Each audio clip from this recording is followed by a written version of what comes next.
Let not these reflections oppress you. I shall live without honor and be nobody anywhere. For if lack of honor is an evil, you cannot be an evil through the instrumentality of some other person, any more than you can be in shame. It is not your business, is it, to get office, or to be invited to a dinner party? Certainly not. How then can this be any longer a lack of honor? And how is it that you will be nobody anywhere when you ought to be somebody only in those things which are under your control, wherein you are privileged to be a man of the very greatest honor? But your friends will be without assistance. What do you mean by being without assistance?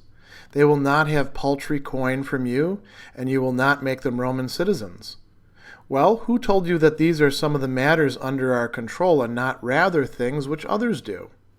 And who is able to give another what he does not himself have? Get money, then, says some friend, in order that we too may have it. If I can get money, and at the same time keep myself self-respecting and faithful and high-minded, show me the way, and I will get it.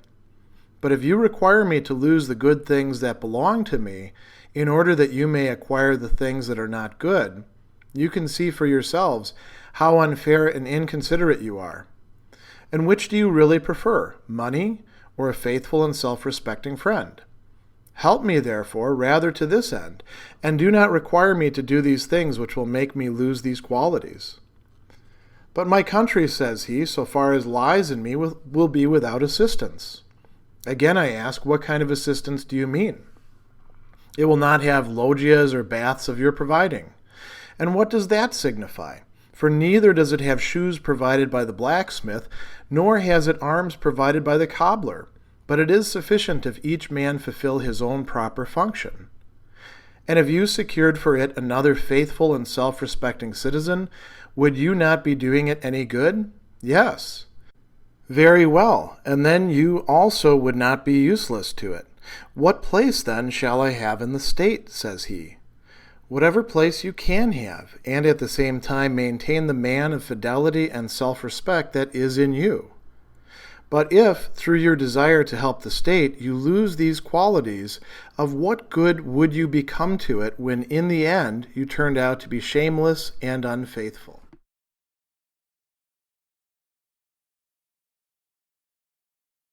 In this long chapter, Epictetus analyzes and exposes some of the errors in thinking involved in a worry or a concern that many of us experience at certain points in our existence, some people even on a daily basis. And that is the fear or the worry of, as he puts it, being nobody anywhere. The Greek for that is oudes, nobody, no person, oudamu, in no place. And this really is something that many of us are concerned with. Even those who feel like we're successful, like we have external accomplishments, those who have a big digital footprint, those who've brought about an important deal, those who can point to their wonderful family. We can go down the line about all these sorts of measures that people use. And a lot of people still feel like unless I'm constantly producing, unless I'm doing things that bring me to people's notice, I'm nobody. It's a deep fear that many people have. And Epictetus counsels, don't let these thoughts or concerns, the Greek for that is dialogismoi, these logismoi, which are thoughts or things that we say to ourselves. The dia is an intensification. These days we talk sometimes in therapeutic instances about negative self-talk. This is exactly what he is pointing towards. So don't let these dialogismoi oppress you. And what are they? I'm going to be without honor, atimos, lacking honor, and I'll be nobody anywhere. I'll be nobody nowhere, quite literally. So he says, well, let's analyze this. Let's think this through. If lack of honor, atimia, and he's going to change the terms here from timia, which means sort of the honor that other people show us, the regard, the celebrity even that people have, the fame. He's going to change that eventually to talking in terms of being axios, which here in the translation is still rendered as honor, but really has to do with being worthy or having value. We conflate the two of these quite easily. Other people telling us that we're a great guy or, an important person, or that we're, instrumental to the company or instrumental to the institution, with really having genuine value. And from a Stoic perspective, it's important to be able to distinguish these apart from each other. So, going back to this, he says, if lack of honor is something evil, is something bad, you cannot be an evil through the instrumentality of some other person any more than you can be in shame, any more than you can disgrace yourself. Other people can't really disgrace you. It's only what you do that makes you vulnerable to that emotional dynamic, we could say, of disgrace, of feeling shame, of feeling guilt. So this is a very important reflection, isn't it? If lack of honor really is an evil. From a Stoic perspective, lack of honor, lack of external acknowledgement by other people, lack of other people giving us, as we say, warm fuzzies or strokes or whatever other parlance you want to put it in these days, that is not something that is evil. That is something that is an indifferent from the Stoic perspective.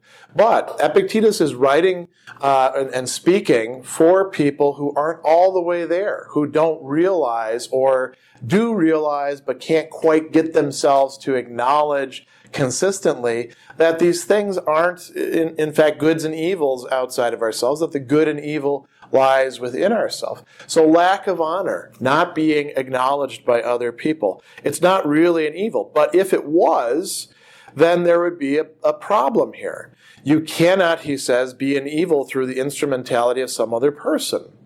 It's only what you do, it's only what you choose that really fundamentally affects you. So he goes on and he adds, think about this.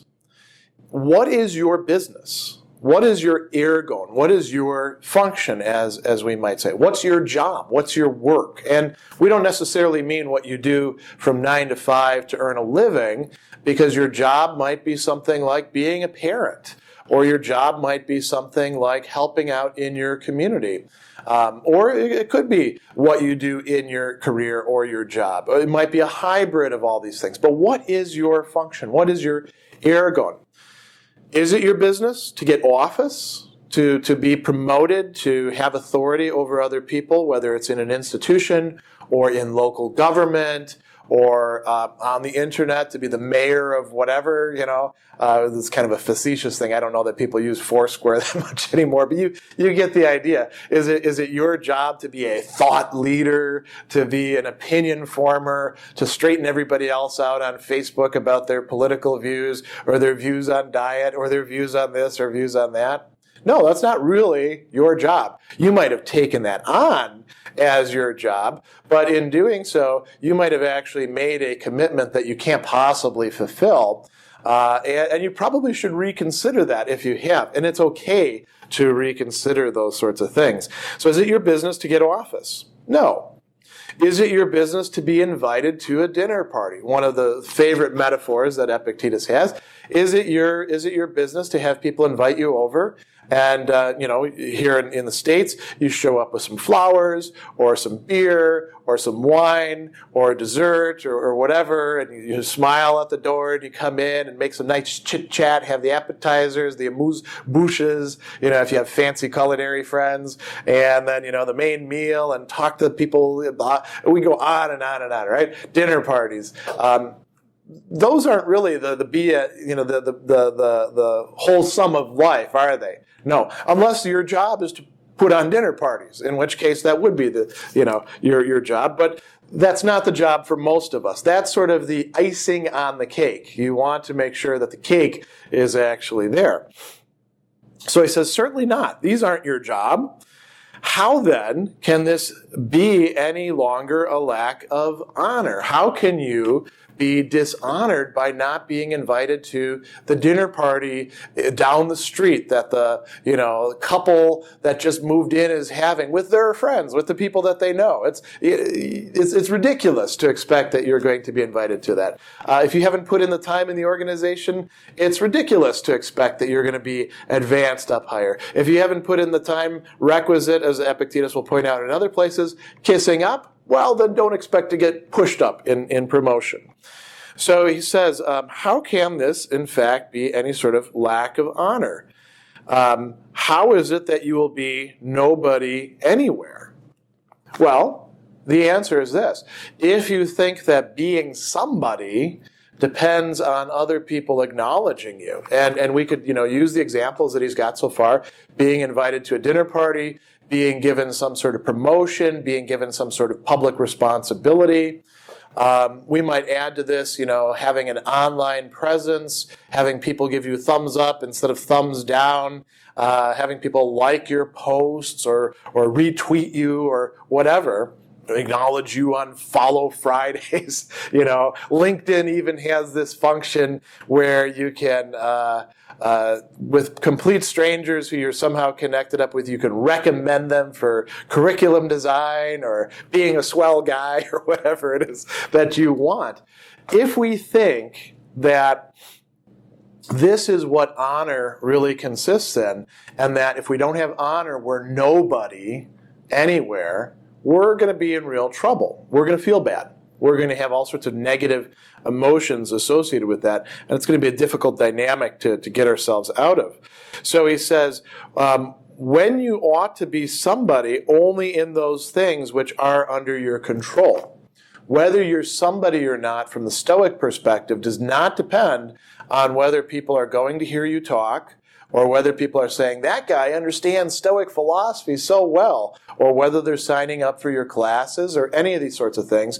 It's how you manage your own life, how you manage your relationships, how you manage your thoughts, your emotions, how it is, to be quite technical, that you use your faculty of choice. That is totally up to you, according to Stoic philosophy. That is where being somebody resides. And you choose whether you're going to be somebody or be nobody.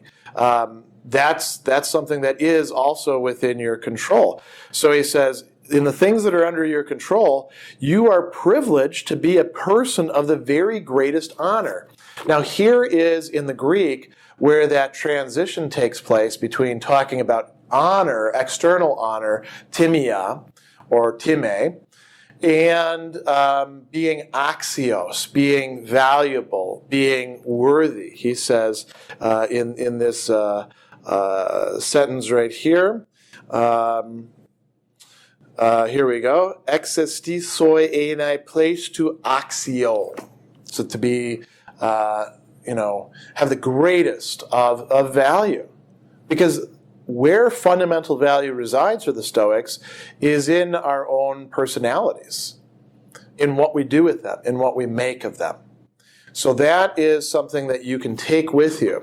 Even if nobody's paying attention to you, even if nobody's replying to your emails, even if you walk down the street and nobody recognizes you or even smiles at you, you still are somebody, and you can be somebody, you can be the greatest somebody, provided you take the care to do that for yourself, to remind yourself that you have control over what truly matters, and that it's your opinion that counts the most. It's your acknowledgement of yourself. This might require some exercises in self-affirmation, which, from a Stoic perspective, would not be a bad thing so long as they're based on reality.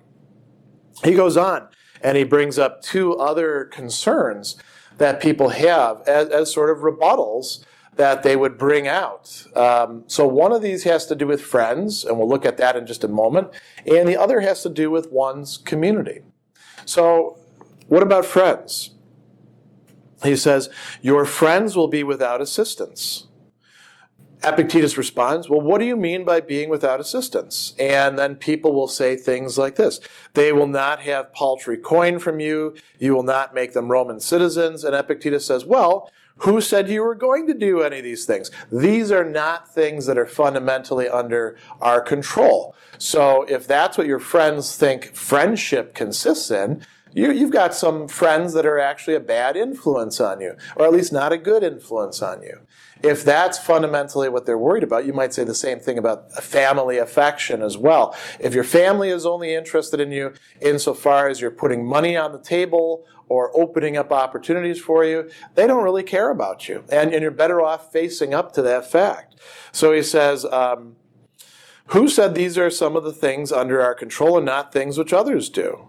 And who is able to give another what he does not himself have? So what can I give my friends? Well, people invite me to places because they want to talk philosophy. Sometimes they want to pick my brain about some business matters as well, because I know a little bit about that. But, they're not going to bring me along because I am a beautiful model type or because of my musical abilities or because of, my athletic abilities. At one time, perhaps they might have done that. But, they're not going, and they're certainly not going to bring me along because I'm going to make them rich and famous or anything like that, or make them a Roman citizen. Although I do have to mention, I get some weird inquiries every once in a while from people who think that somehow I have some control in the academic sphere, when the reality is almost nobody in the academic sphere has any control over anything that matters. But that's a whole side note that we could do a whole paragraph about. In any case, the things that we do have control over are our personality, our choices, what it is that we do with our time, how we respond to other people. So, what do you have control over when it comes to your friends? Whether you're a good listener or not, that is up to you. Whether or not you think about your friends' problems and give them honest, good advice that's based in some sort of understanding of the situation, that is up to you. Whether you give them a lot of money or buy them fancy clothes or take them to restaurants and always pay for things, okay, that is up to you if you have those resources, but that's not going to make you friends with them in any sort of lasting, important way. And then now notice what the friend says. Get money then, says some friend, in order that we too may have it. And Epictetus says, okay, that's an interesting proposal, and we could say this about other resources as well. Get in shape, make this contact for me, make this introduction. And Epictetus says, that's fine. There's nothing that says that I can't do that, but I have to think about this. Am I able to do that action and yet at the same time preserve my own integrity? Because sometimes I can't do both. If your friend is asking you to do something dishonorable, shameful, they're not really a friend. This is something that happens a lot in life. People are manipulated. People are turned out. People are reduced to mere objects that get other objects for other people, objects of their desires. This happens a lot. And we live in a culture that tries to turn us, in certain respects, into, you might say sites of replication, if we want to be kind of fancy about this. If you think about advertising, right? Advertising now doesn't just tell you about the product and give you a hard sell pitch. Buy it now. It tries to tell you a story. It tries to get you involved. Tries to get you to think it's a cool thing that you should pitch to your friends. Very brilliant marketing technique, but marketing and Stoicism, in certain respects, are at antipodes from each other. So he says, if I can get money and at the same time keep myself self-respecting and faithful and high-minded, show me the way and I will get it.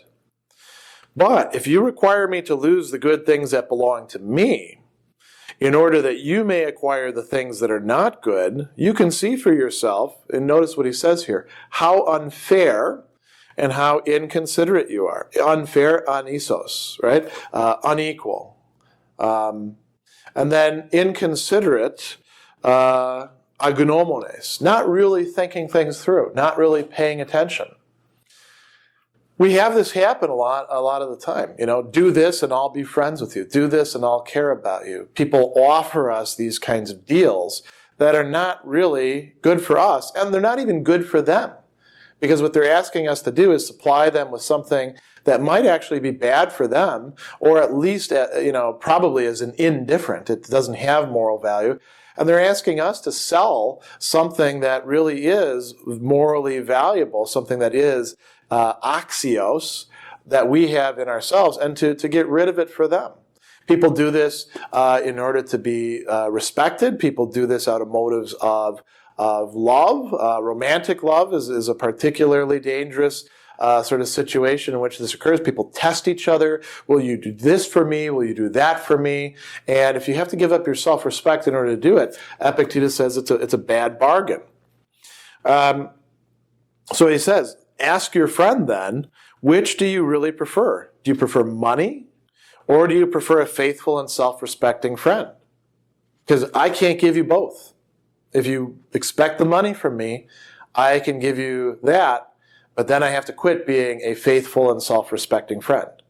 We might say the same thing in romantic relationships, where there's some sort of coercion brought about. Do this for me. It's often in terms of sexual matters, but also in terms of you need to give up your friends and your family, the people that you care about. Break off the relation with them, right?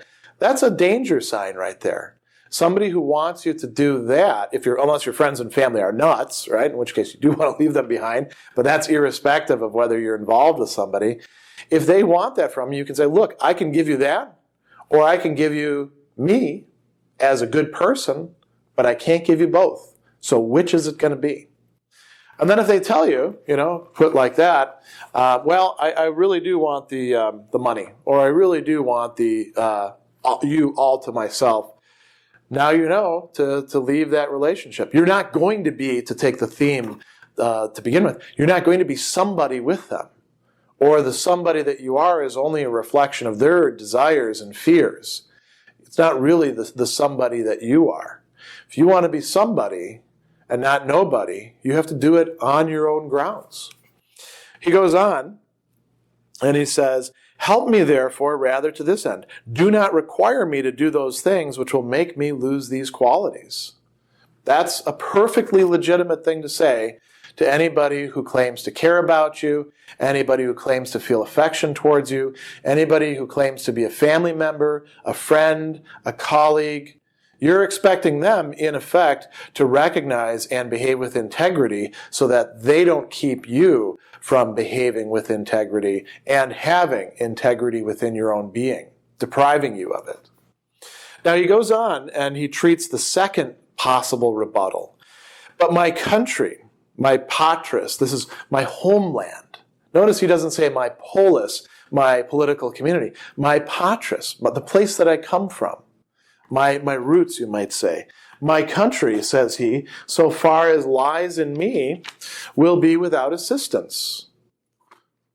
It won't have somebody coming to help it out in important ways. We can say this not only about where we grew up or where we live. We can say this about the company we work for. We can say this about the educational institution that we are attending or teaching in or graduated from. People feel a sense of attachment like that. That's why they pay for buildings, right? It's not just to get their name on it. It's also to be benefactors. We can say this about all sorts of things, about people who share our hobby or our obsession. We can say this about online communities. It will be without assistance.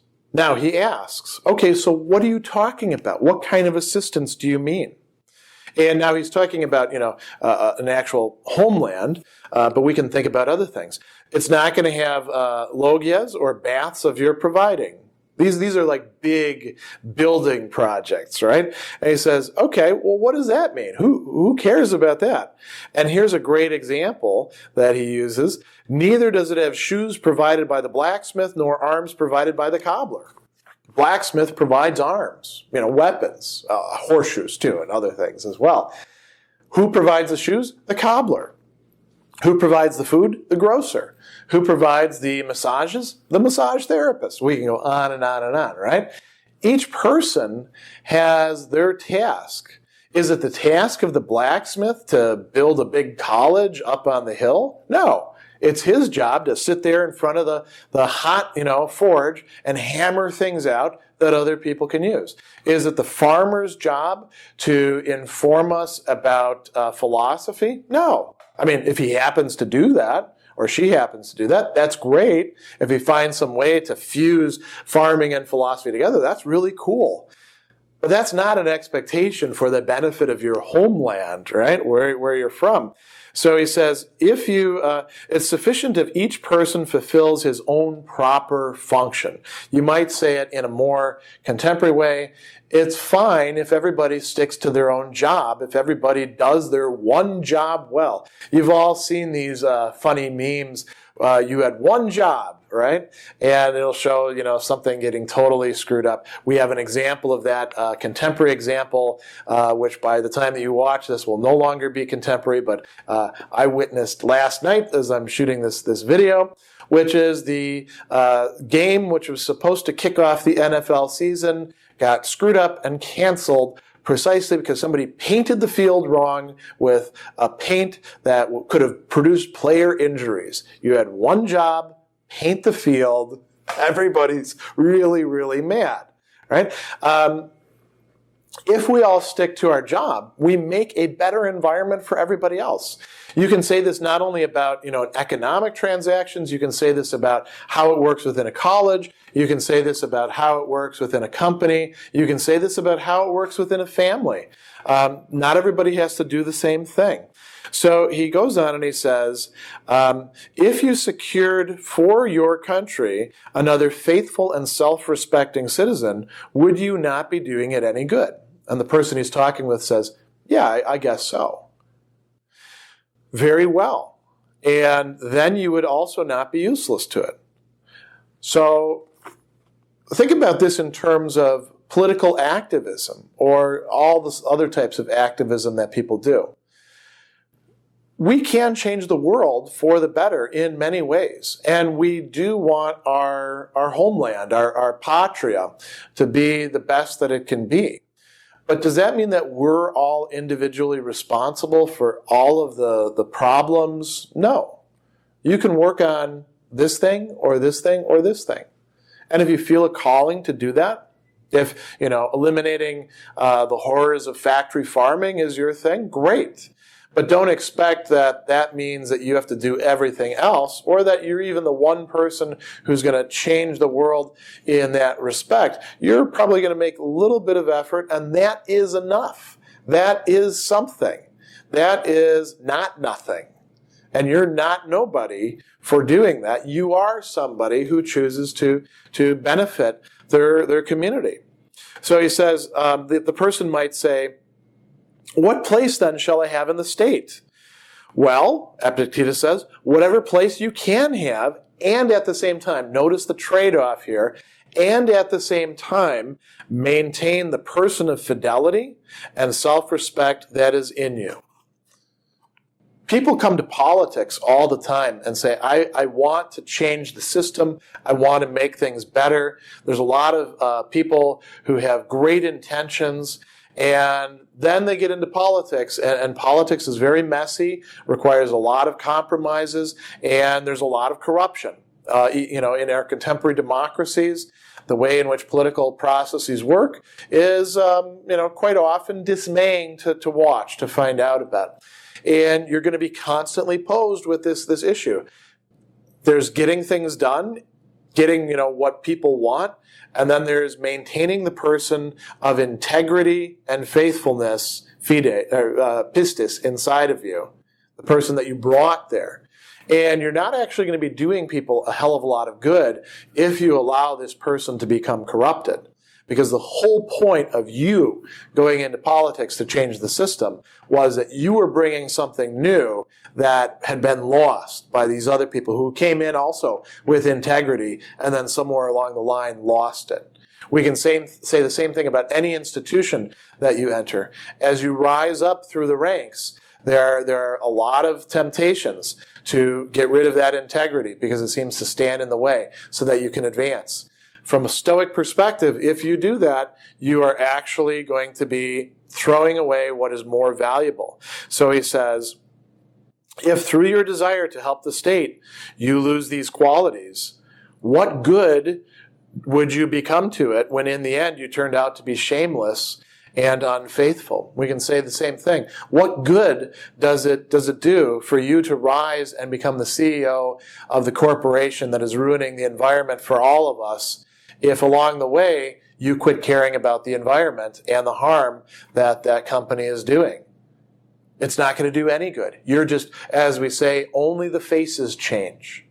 So you have a choice. If you want to be somebody, you have to recognize that that somebodyness comes from within you. It's not external honor that determines it. It's not what other people think of you that determines it, although there's nothing that says you can't take into account what they have to say. If what they have to say is just and prudent and comes from a good place, well-informed, we can pick whatever qualities we want. It's not that you can't incorporate that, but you have to have something within you in order to be able to, as we say, make a difference. And even if you don't feel like you're making a difference from the Stoic perspective, if you're behaving with integrity, if you're behaving with justice, prudence, courage, and temperance, you are in fact making a difference.